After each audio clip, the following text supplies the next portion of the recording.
एक घने जंगल के किनारे एक छोटा सा गांव था। उस गांव के पास एक नदी बहती थी, जिसके तट पर एक विशाल जामुन का पेड़ था। इस पेड़ पर एक चंचल बंदर रहता था, जिसका नाम मन्नू था।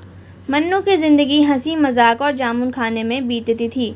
उसी गांव में एक गधा रहता था, जिसका नाम धीमा था। धीमा एक व्यापारी का गधा था, जो रोज़ भारी बोझ ढोता और थककर चूर हो जाता। दोनों की ज़िंदगी एक दूसरे से बिल्कुल अलग थी, लेकिन नियति ने उन्हें एक अनोखे रिश्ते में बांध दिया। एक दिन मन्नू पेड़ पर बैठकर जामुन खा रहा था। उसकी नज़र नीचे नदी के किनारे बैठे धीमे पर पड़ी। धीमा उदास सा दिख रहा था, उसका सिर झुका हुआ था और वह धीरे धीरे घास चबा रहा था। मन्नू को उसका उदास चेहरा देखकर कुछ अजीब सा लगा। वह पेड़ से कूदकर धीमे के पास पहुंचा और बोला, अरे धीमे भाई, क्या बात है? तुम इतने उदास क्यों हो? कोई जामुन खाओ, मन हल्का हो जाएगा। धीमे ने गहरी सांस ली और कहा, मन्नू, तुम्हें क्या पता मेरी ज़िंदगी का दुख। मैं रोज़ सुबह से शाम तक भारी बोझ उठाता हूँ। मेरा मालिक मुझे मारता है और मुझे कभी प्यार नहीं मिलता। मैं थक गया हूँ इस ज़िंदगी से। मन्नू को धीमे की बात सुनकर दुख हुआ। उसने सोचा कि वह अपने नए दोस्त की मदद करेगा।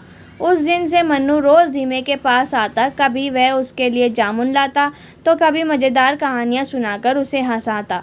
धीमा, जो पहले कभी मुस्कुराता नहीं था, अब मन्नू की बातों पर हल्का हल्का हंसने लगा। दोनों की दोस्ती गहरी हो गई। एक दिन गांव में भयंकर बाढ़ आ गई। नदी उफान पर थी और गांव के कई घर बह गए। धीमे का मालिक उसे छोड़कर भाग गया और धीमा बाढ़ के पानी में फंस गया। मन्नू ने यह सब पेड़ से देखा।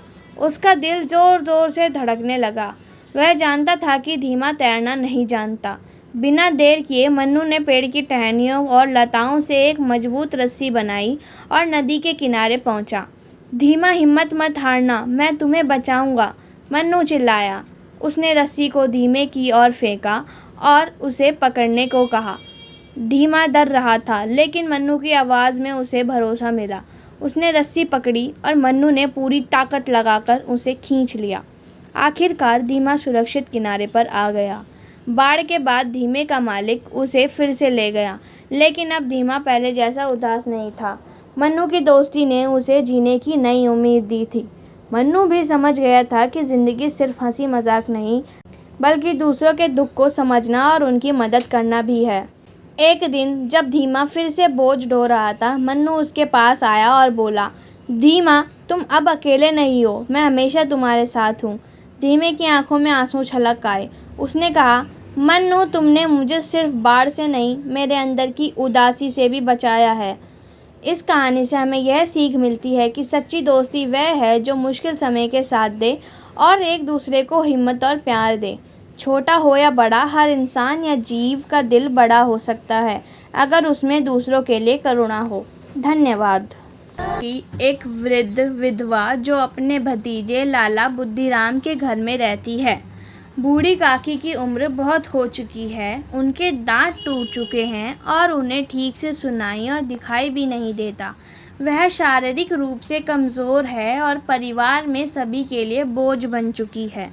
बुद्धिराम एक समृद्ध जमींदार है जो अपनी पत्नी रतन और बच्चों के साथ रहता है। काकी का कोई अपना नहीं है और वह बुद्धिराम के परिवार पर निर्भर है। बुद्धिराम के घर में एक दावत के आयोजन के साथ घर में मेहमानों के लिए तरह तरह के पकवान बन रहे थे। स्वादिष्ट व्यंजनों की खुशबू पूरे घर में फैल रही है। बूढ़ी काकी जो रसोई के पास अपनी कोठरी में बैठी है, खुशबुओं को सूंघकर ललचा उठती है। वह लंबे समय से स्वादिष्ट भोजन से वंचित रही है, क्योंकि परिवार वाले उसे केवल सादा भोजन देते हैं। उसका मन पूरियाँ, कचौड़ियाँ और मिठाइयाँ खाने को करता है। बूढ़ी काकी की भूख और लालच बढ़ जाती है। वह बार बार रसोई की ओर झांकती है और रतन से पूछती है कि क्या उसे कुछ खाने को मिलेगा। रतन, जो स्वभाव से कठोर और कंजूस है, काकी को डांट देती है और कहती है कि उसे खाना बाद में मिलेगा।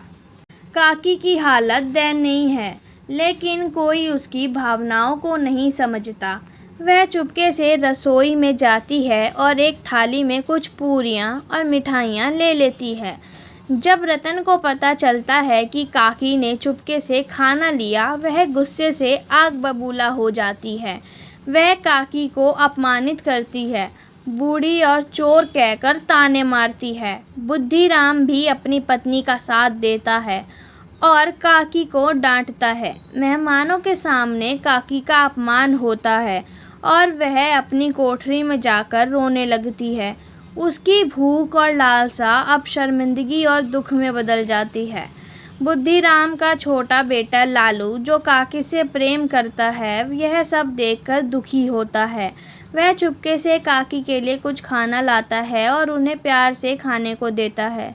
काकी की आंखों में आंसू आ जाते हैं और वह लालू को आशीर्वाद देती है। यह बूढ़ी काकी की हालत और बिगड़ती जाती है। वह अपनी उपेक्षा और अपमान से टूट चुकी है।